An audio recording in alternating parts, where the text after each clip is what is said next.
The Legends of Pensam by Mamang Dai.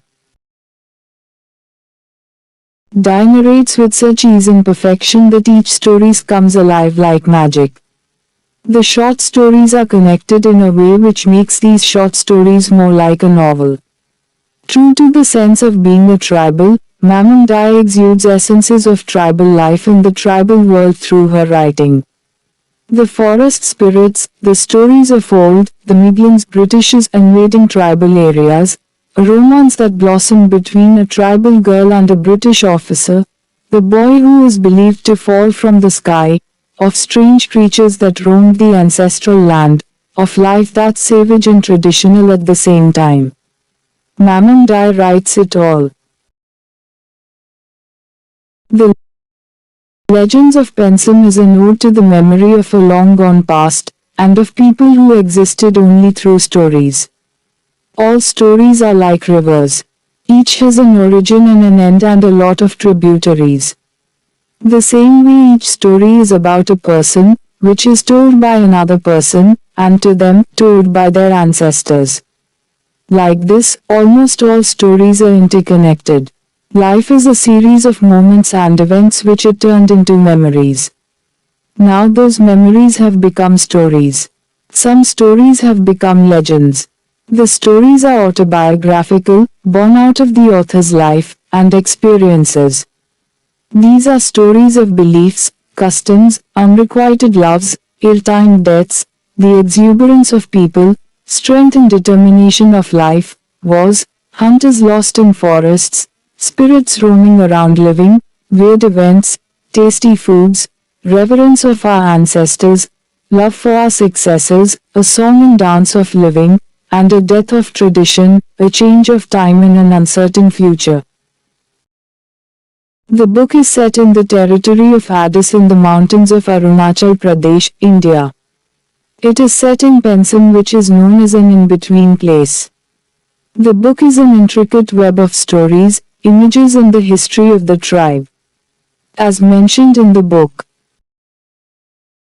In our language, the language of the Addis, the word Pensam means in between. It suggests the middle or middle ground, but it may also be interpreted as the hidden spaces of the heart where a secret garden grows.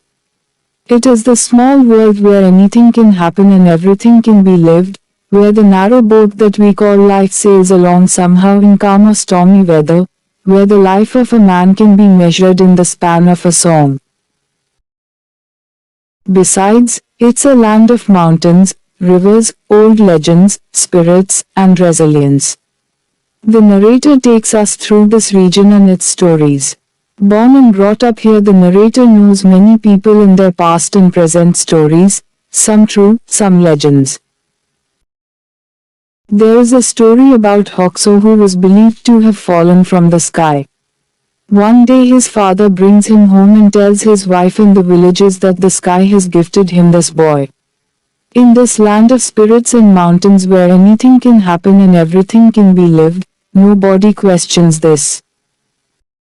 There are stories of hardship, of men and women accepting their fate and making the best of it. And I saw again how their days were passing, the fire burning brightly in the hearth, the dogs curled up close to the flames, the cot in the corner. Life moved on quite normally, except that like so many others in so many unseen recesses all over the world, they hid their pain, while the seasons turned. The story of Nenam. Nenam is the only daughter of a respected elder of a village. She makes the mistake of falling in love with an Englishman, David. Obviously it creates a scandal. But David cannot stay there forever and Nenam cannot leave her mountains, rivers and her land and go with him. So they part ways. At night the sky above the village was full of stars, and every night Nenam said to herself, "No one dies of love. I loved him, and now I am enough on my own."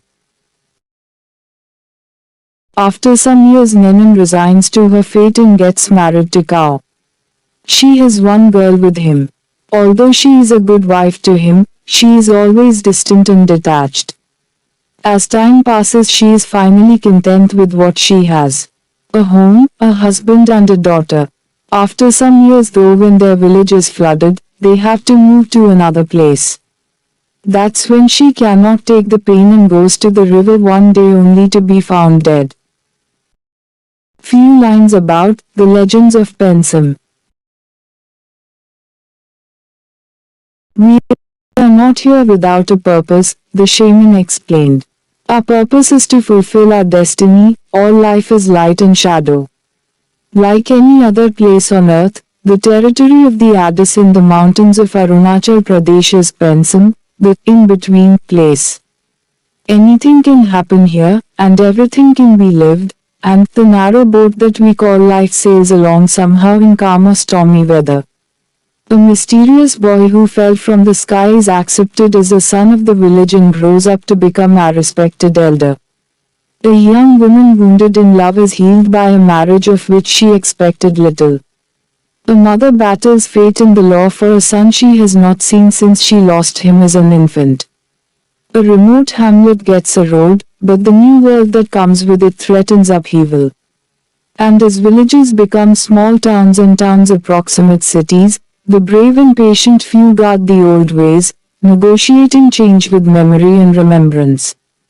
An intricate web of stories, images and the history of a tribe, the Legends of Pensam is a lyrical and moving tribute to the human spirit.